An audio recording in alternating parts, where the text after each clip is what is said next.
right, and welcome to Fast Break Breakfast NBA Podcast. My name is Keith Parrish.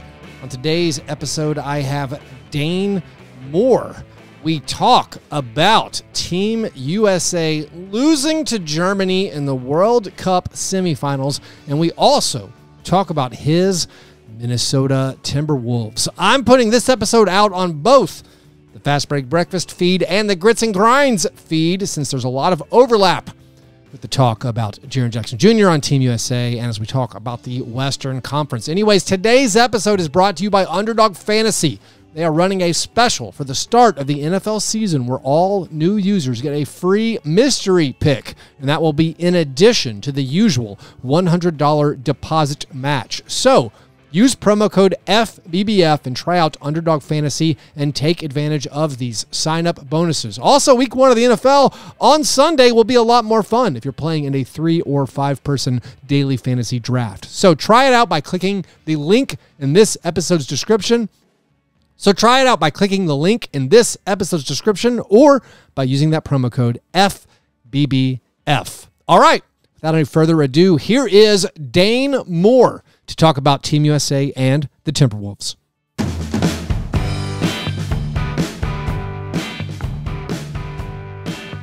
Joined right now by Dane Moore, the Dane Moore NBA podcast, a big Timberwolves media member. I was going to say fan, but I didn't know if that was like insulting. You're a huge Timberwolves fan. You cover the Timberwolves better than anybody. You woke up and you watched the FIBA semifinal. So Dane, welcome to the show. You know how it is, man. It's like I grew up a fan. Yeah. I'm from Minnesota. Yeah. Kind of once you're in it, it changes it. Like I always say I could be like misconstrued as like the biggest Timberwolves fan here or like not a fan at all. And I actually put myself in the latter column. But yes, I've covered the Wolves for a while. We've done a couple pods before. And yeah, well, I would say, Dane, like no one starts an independent Timberwolves podcast. Just like, hey, you know what? I'm an objective member of the media. You know what I'm going to cover? The Timberwolves. That's where I'm going to go independent. Maybe I'm weird. Maybe I'm well, weird. So like I cover the Grizzlies, and it's like, like I hooked up and like they were paying me for a little bit, but like I'm independent again. No one would choose this life. No one would be. No, man. I mean, maybe like again, now, this would be like what I'm trying to think of. Like what's the small market team I have the least bit of interest in? It's just like I wouldn't start. I don't know. I wouldn't start a Hornets podcast. Like there's no money in starting a Hornets podcast. I don't think. Maybe it's an untapped market. Podcast. Let's do a Thunder podcast. Dude, those Thunder guys are killing it. No, they've got the down to dunk guy. There's like multiple. Yes. Somehow the Thunder can support numerous independent podcasts. I don't know how it works. I'm all about it. Small market, independent podcasters. Team exciting young rosters. Yeah. Sort of. Bright futures, we hope. I want to talk about the Timberwolves, but we have to start with this FIBA World Cup semifinal game featuring the Timberwolves' best player as a prominent and leading member. Anthony Edwards had a big game again. Also featuring Jaren Jackson Jr., who's faced some criticism. And apparently Steve Kerr doesn't like playing him. Like it was very interesting in this game. Of course, Jaren's been in foul trouble in other games. So from my Grizzlies perspective, I was hyper attuned to, Jaren has no fouls and didn't play in the second quarter. Are they saving Jaren to have all 5 fouls in the second half, or does Steve Kerr just prefer going with Paolo Banchero as the only big? And it was the latter. They pulled Brunson and Jaren out early in the third quarter, down a lot, and they didn't go back to him to the fourth quarter. Fourth quarter, furious rally comes up just short. So, what did you think, Dane? Should they? Well, first of all, let's say what do you think of the game? Well, to the Jaren point, I found it very interesting just with this team in general of what lineups they're going to and when they're going to them, and just kind of how the roster was constructed overall. I thought it was interesting that Jaren did close the game in the fourth quarter, but that Brunson didn't. And I feel like that's been the problem with this Team USA the whole time is I think, the Grant Hill and whoever put on their fantasy GM hat like 6 months ago and were putting this team together.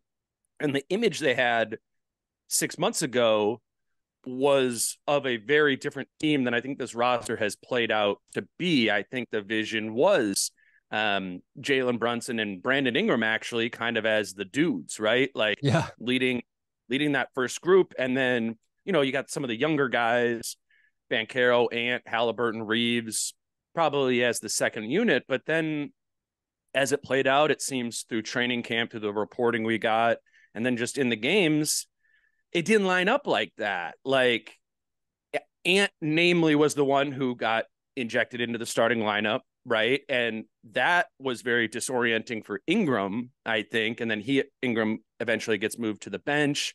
He never really finds any sort of rhythm, but it felt to me like it became obvious that the best style of play was when you had Halliburton and Ant playing the roles that Brunson and Ingram were envisioned to have played. And I think we saw that in the fourth quarter today. They made the comeback, obviously came up short, but I think this team was just flawed in the vision from the beginning. Obviously a very good team, yada, yada, yada, but the vision of how the roster was constructed, I don't think has correlated with success for this team. Yeah. I mean, I always wonder how much of the actual roster is a vision versus these are the guys who said they would do it. Like, I don't know who the other bigs they were considering. Like, I've been repeating myself constantly for weeks where like the roster short on rebounders, short on playmakers. Mm-hmm. And it's like, we knew that going in that like, all right, no one on this team can rebound. Like, I know Jaren rightly gets criticized for being not very good at rebounding, but like I always argue he's okay at rebounding, but if he's your only rebounder, no, you're in trouble. Like you can't have him as the only big because he is a subpar for a 7-footer rebounder. And so that was always a question mark. I'm like, well, what do you expect to happen? And then you say like, maybe they were depending on Brunson and Ingram. I thought Brunson would be like one of their best players. I thought his half court style of basketball, being able to create his own shot would be huge.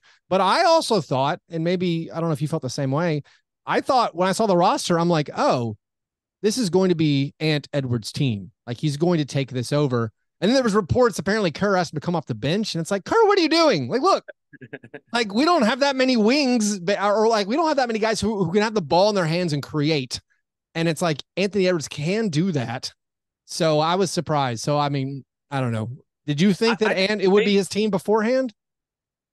Well, I thought it could be, but Brunson has been good throughout the tournament, and he was in that whole thing. So I think in ways Ant and Brunson are kind of similar as primary initiators where they can create their own shot whenever, pretty much, both of them. And that's a huge testament to Brunson at like 5'11" or whatever he is.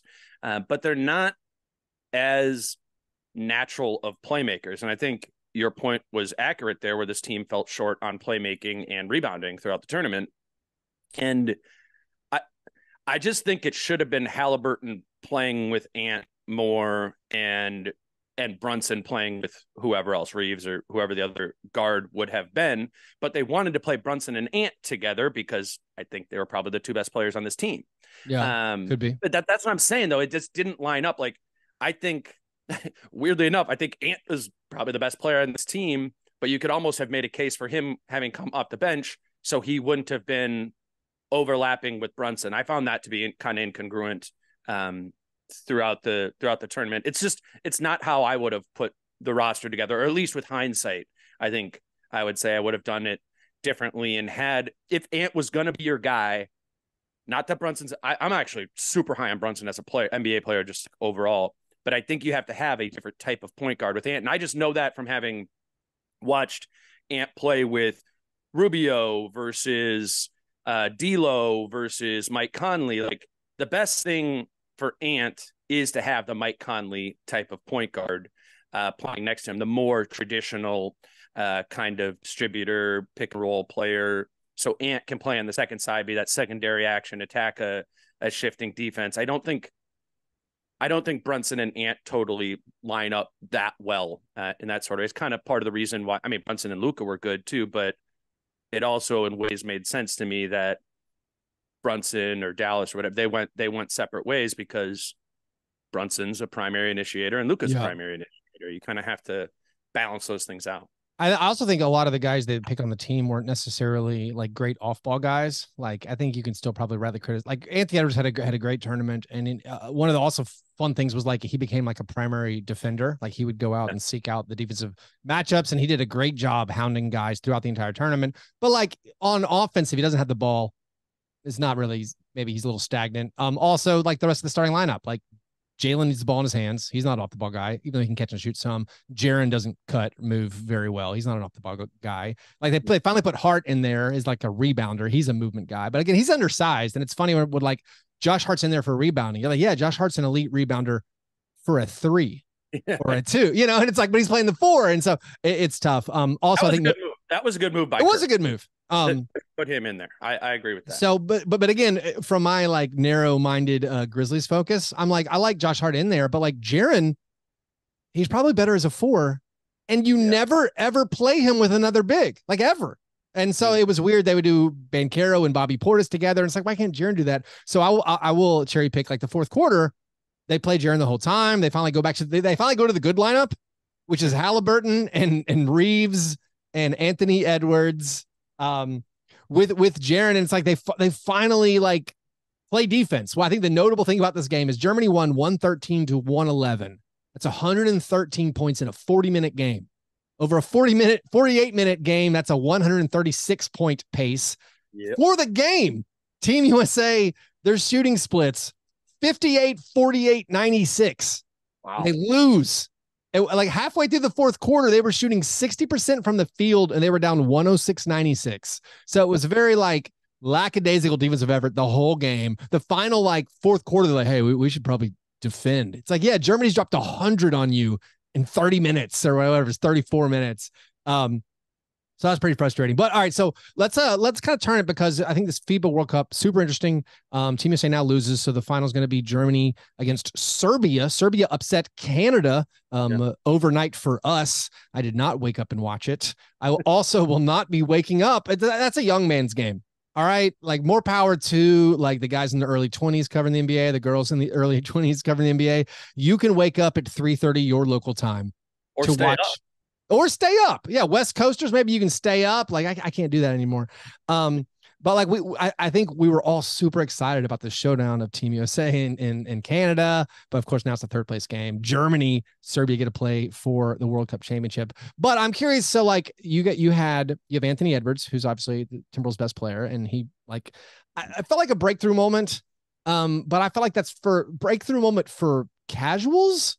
Like I've really struggled with everyone being like, oh, Anthony Edwards is the guy now. And I'm like, Anthony Edwards averages 28 points per game in his career in the playoffs. Like what? Well, that's what I was going to say. For you specifically, the Ant Light for you came on in the 22 playoffs. Yeah. Right? I was like, he lit up the Grizzlies 2 years ago. Do you guys not have NBA TV? Can you not watch Timberwolves Grizzlies playoff games? Like, it's like, oh, he did it. He did it against Italy. And you're like, oh my God. It's like he did it against the Nuggets last year. Like he was awesome against the Nuggets. So you have Anthony Edwards. January. He did it all January. Like Cat got hurt. Yeah.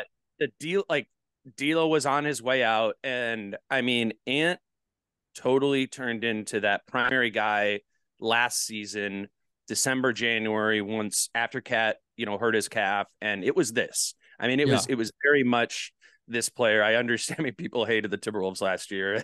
They were just so frustrated with the Cat Gobert thing. So if you're going through League Pass, you're like, maybe I'll skip that one. But Ant has been this, I think, since the 22 playoffs, or close to this. He's expanding his game. I really thought today, like a couple of his like downhill attacks, he had like that in-between dribble, like at 10 feet, like he can go to the Euro, he can go to that crossover and then athletically go up and finish over people with the spread floor, having Jaren be able to space a little bit or be a threat from the dunker. Like Ant is already, or has been for a year plus, been a special individual creator, individual offensive player, and he's adding to his bag, I think. And if given the opportunity, if given the proper spacing, what he should be able to do in the next year or two should be pretty special. So like, I think without FIBA, you and I think most Timberwolves people, you're already expecting sort of a level up. You're just like, this guy is going to keep progressing. He's a young guy. He's like, whatever he is, he's averaging basically 25, 26 points per game in every game. Yeah, in every game. And so like FIBA didn't raise the bar for you. Probably you're just like, no, we expected this. This is the Ant that we've seen. And I just kind of, if he continues that trajectory, he's going to be one of the best players in the league. I think Timberwolves fans would make an argument that this has hurt Ant in ways because now he's getting this attention on a much larger stage, and everybody you turn on First Take even, and you're seeing a graphic with Anthony Edwards on there. I mean, I don't know the last time the Wolves were in any of that, Yeah. And it's led to this conversation that Pat Bev started and some of the writers at The Athletic kind of perpetuated, which is does Ant need a bigger market? And, I mean, you've been through that, with Grizzlies guys and that whole sort of thing, how it works. Like, in a weird way, Ant ascending in FIBA has made, for Minnesota people, the Ant dialogue more convoluted and dumb in the ways that NBA conversation can get. That's funny. I always steer clear of those conversations. Like, that is funny. Like to be so nervous. I don't feel a lot of nerves from Grizzlies people about like his jaw, whatever. I don't know. Who knows? But so Anthony Edwards, I think, like, if he can be in that conversation of like whatever first or second team All NBA type guy, and then like I also noticed like or I think about when you think about the Timberwolves, it's like how much like can they get a bounce back season from Cat? So Cat was playing with the Dominican Republic and had some nice games. Also had a funny ejection in one of the, what was it, a exhibition? I can't remember. But so Cat, like if he can bounce back, and then of course Gobert got run out of the World Cup very, very quickly. And Canada and Latvia though too, who ended up being two of the better teams that not to like France should have won. Like France should be in the tournament right now. Like they should have been in this Final Four type area. So they did get run out of the tournament, but they got a little unlucky, I think, with their draw in the whatever they call it, the group phase. Group. Group round one group play. Yeah. I still don't even know how this tournament works. Well, they got run out by another Timberwolf, Nickeil Alexander-Walker, who looked awesome for Canada. And let's take a detour. Let's do a Nickeil Alexander-Walker detour. Love it.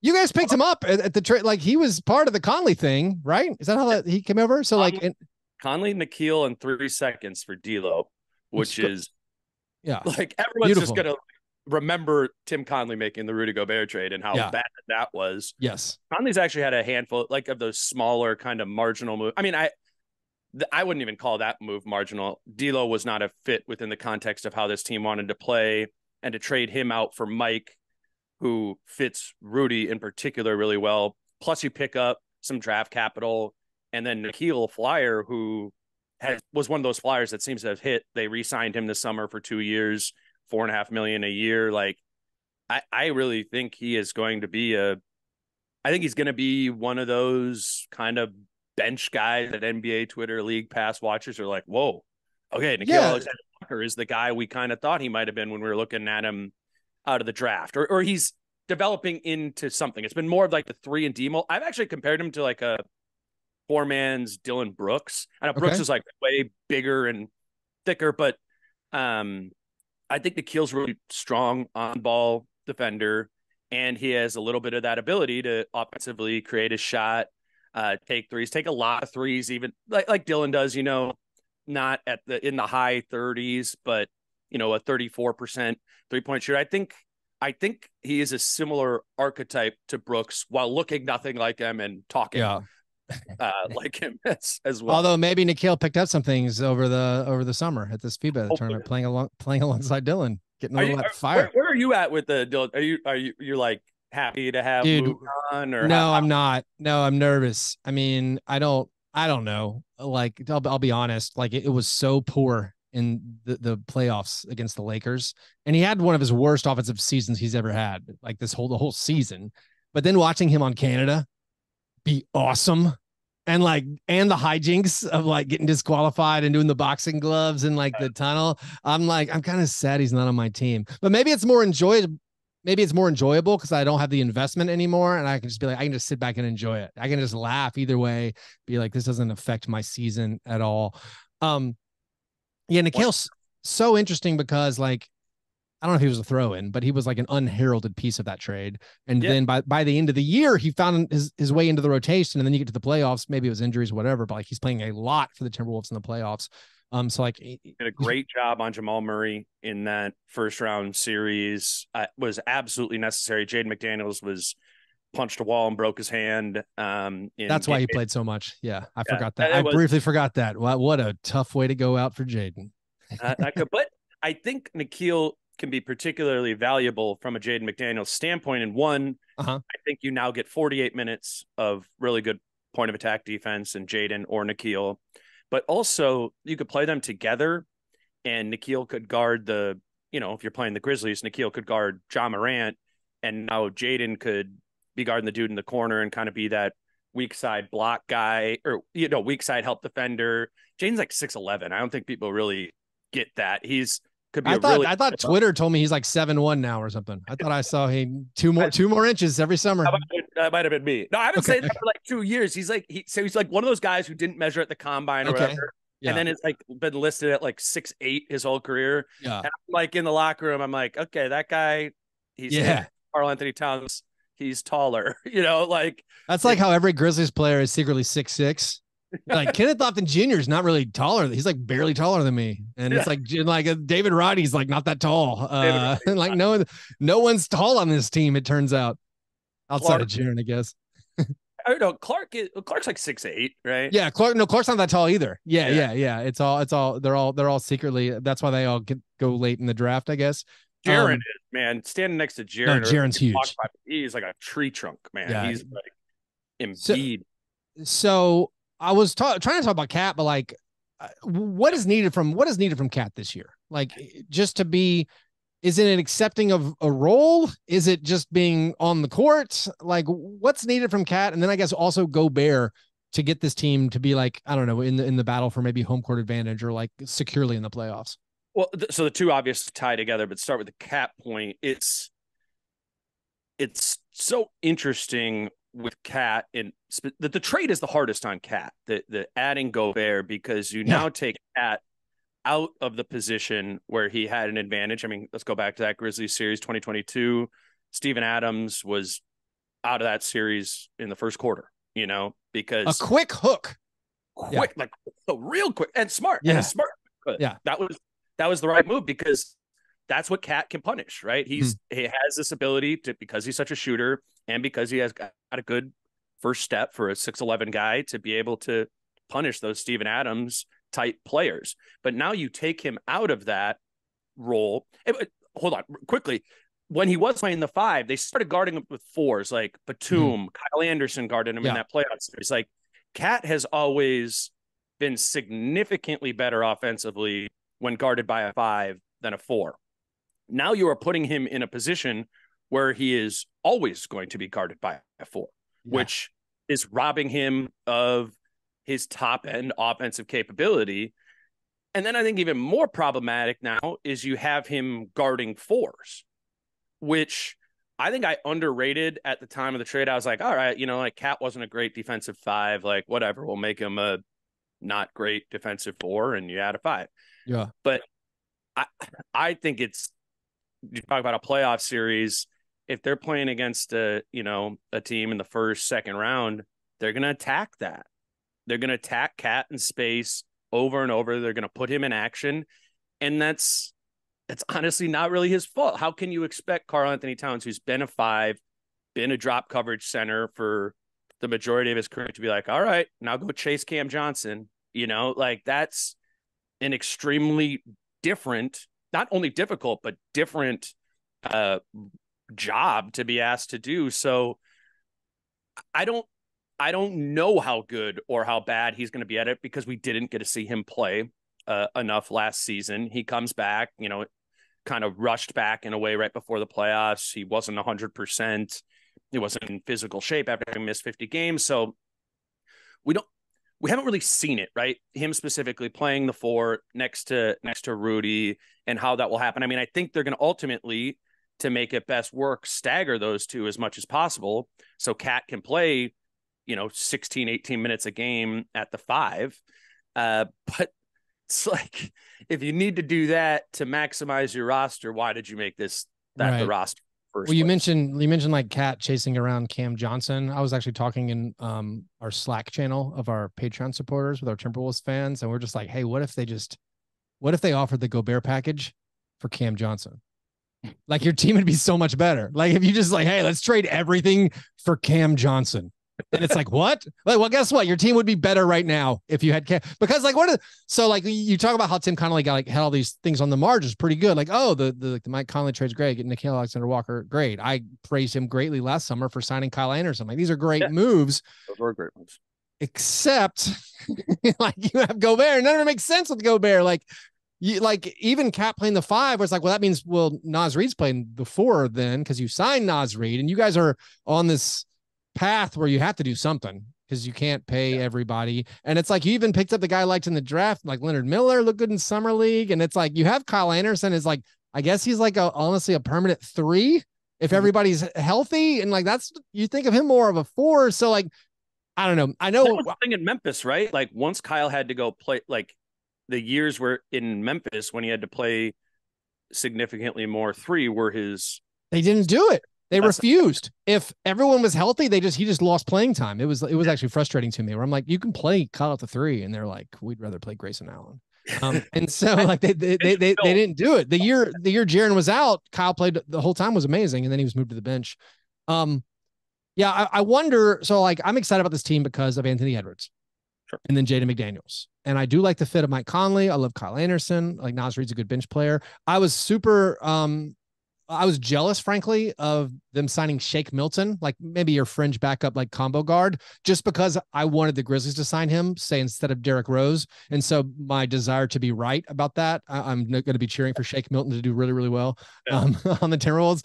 But like, I like the roster, but it's still awkward because you have all these bigs, and also you have the weight of expectation. Maybe that is a negative of the Team USA stuff, where like, oh, if Anthony Edwards is going to be a superstar, we're going to talk about him all the time.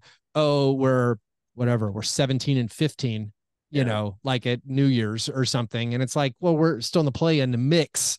You have that weight of expectation. You're not going to sneak up on anybody. It's going to be interesting to see, I guess, what the Timberwolves, if there's patience with the front office, with the fan base, like what do they do, how much they're willing just to keep together for this whole year. So like, what do you think? Like, there's not going to be patience. There's going to be zero patience. All right. So what's the impatient move then? I mean, if you were to ask the fans, it would be, a Carl trade. Yeah. And I think the interesting part about that, rather than just like trade him, like that's the word here. And it's like, well, right now when he's coming off of the injured season, and he's had a handful of injured seasons here recently, he signed a Supermax extension. His contract kicks up to $52 million and gets up to, I think, 63 over the life of that deal.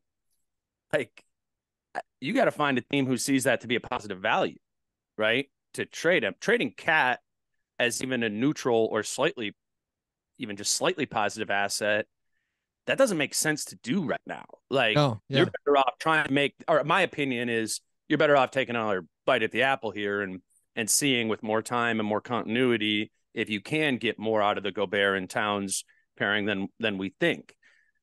But that contract's about to kick up. He makes 36 this year, and it jumps up to 52. So you're looking at the deadline as the last time you could trade him at a $36 million matching salary. You have to take on the whole Supermax no matter what, right?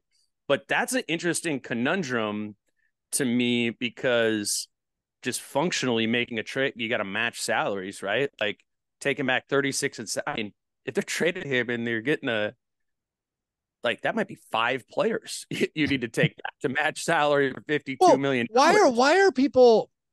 I understand a little bit, I guess, but like, my outsider perspective would be, I just give up on Gobert. Just like pull the plug. Just like, it's not a problem. Like, I'd rather have Cat than Gobert, and I know Cat makes more, but like, I don't think Gobert's getting any better. And maybe, I don't know, like, does the sunk cost? I was going to say sunk cost fallacy. It's the fallacy guy. Cause I would just be like, you know what? We lit all these draft picks on fire. And guess what? They're gone. And like, I would rather have Naz Reid stay around. I'd rather pay Jaden McDaniels what it takes to keep Jaden McDaniels. We're going to build around Ant. Guess what? Gobert was it was a miss, and dump him / whatever I can get. If nothing, like maybe someone will just take him off our hands. If nothing, it's the same with Rudy and with Cat. If nothing, or if it's a dump, or even if it's slightly positive value, in that case, I would say run it back. Yeah. If you get to the point, or you can get a hungry team that is like, we need Cat, or we need some. A lot of front offices high-fiving themselves saying, we need Gobert. Hey, I mean, there could be a situation in which, like, I do think Gobert in Dallas would be a really good fit. Is that a $40 million fit or what? Like, I think you gotta see where things are at the deadline. You got to see where they are like next summer. I think you could get to a point, particularly for either of them, if they have better seasons than they did last year, which seems reasonable to expect, that their values could change. And then at that point, you kind of reassess and consider, I mean, everything has to be on the table. You have to trade one of the three bigs from like a financial crunch standpoint. Now, I would be shocked if in 12 months from now, Naz Reid, Karl-Anthony Towns, and Rudy Gobert are all on the same team. Like, shocked. So a move is going to happen there. And I think it's going to depend on the success of the team and the growth in the value or lack thereof of the assets of Karl-Anthony Towns or Rudy Gobert. Yeah. All right. Finally, where do you see the Timberwolves stacking up right now in the West? So my kind of stance is, and it was this last year too, before the whole season got weird with injuries and everything, is I think they can be a really successful regular season team. Like it would not shock me if they're like the 4 seed in the West. I think I really struggle with the idea of them against pretty much any good Western Conference team in a playoff series.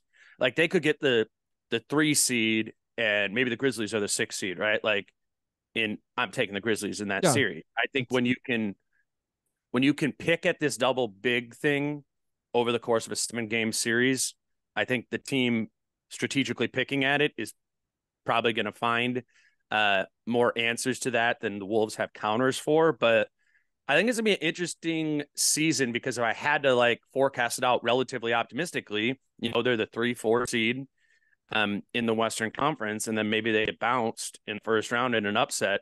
What do you do at that point if you're Tim Connelly or your Timberwolves ownership? Like, do you believe in the fact that they won 50 games, or do you look at the fact that they got bounced in the first round? Like, which one of those should we be weighing more? Which is kind of like a fundamental NBA question these days, right? Right. Yeah, it is. To be a really successful regular season team. I think that's gotten underrated. But at the end of the day, it's about what are you able to do in the playoffs? How many weaknesses do you have that can be exposed? And I think this is going to be a team in a playoff concept that is going to have weaknesses that can be exposed by any top 10 team in the league. Yeah, that makes sense. Yeah, I feel like the Timberwolves they're one of 7 or 8 teams. I'm not looking at all the teams right now. Yeah, well, there's like all these teams in the West right now that like that team, they're definitely going to win between 38 and 51 games. And it's like there's like 7 or 8 of them. Like, we assume there's Nuggets, Suns, and Lakers are above the fray. Maybe the Warriors are above the fray. And like, I think everybody else, it's like, I mean, I think it's more likely like the Grizzlies or Kings could win maybe more than 50, but like if they both win 41, I'm like, yep, bounces didn't go our way this season, because whatever, there's no doormats basically. I mean, the Rockets might be the worst team, but they don't have their pick, so it's like they need to win. So it's going to be a wild season. If I asked you this and I said the gap in games between the 3 seed and the 8 seed is 3. Would you take over or under on that? I think it's gonna be tight, man. You get what I'm asking there? I would say if I could move it from like the gap from 4 to 10. Yeah, it's probably going to be 3 games. I do feel like there's a chance that maybe the top 3 we get some separation. Number. Yeah. But yeah, well, I mean, that's like the play-in is going to be awesome this year. Kudos to Adam Silver. Like my concern was always like, sometimes the 8 seed has a 10-game lead over the 9 seed or the 9 over the 10, but that hasn't happened in the Western Conference. The very first year in the Eastern Conference, it was like that. I think the Wizards were like forever away. But yeah, it's gonna be a very exciting Western Conference season, and the Timberwolves look like on paper they should be very, very exciting. I bet the over, man.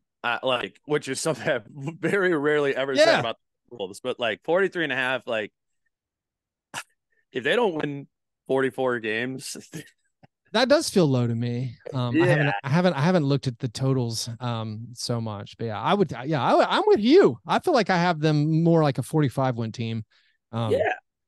Just, again, it's their weaknesses are weaknesses that get exploited when you're playing the same teams over and over. I really believe that they have talent. I mean, I would say just talent wise, if we're like doing the average 2K rating of Wolves, like, or whatever, versus the Grizzlies, even the Grizzlies, like I would say maybe the Wolves are more talented. Oh, well, that's because we're carrying like 873 ratings on the back of our roster. Woo. Anyways, all right. Well, Dane, thanks so much for coming on. Always a pleasure talking basketball with you. Best of luck with your show, and I'll see you Sunday morning, 3:30 a.m. I'm staying up. All right. See you, buddy.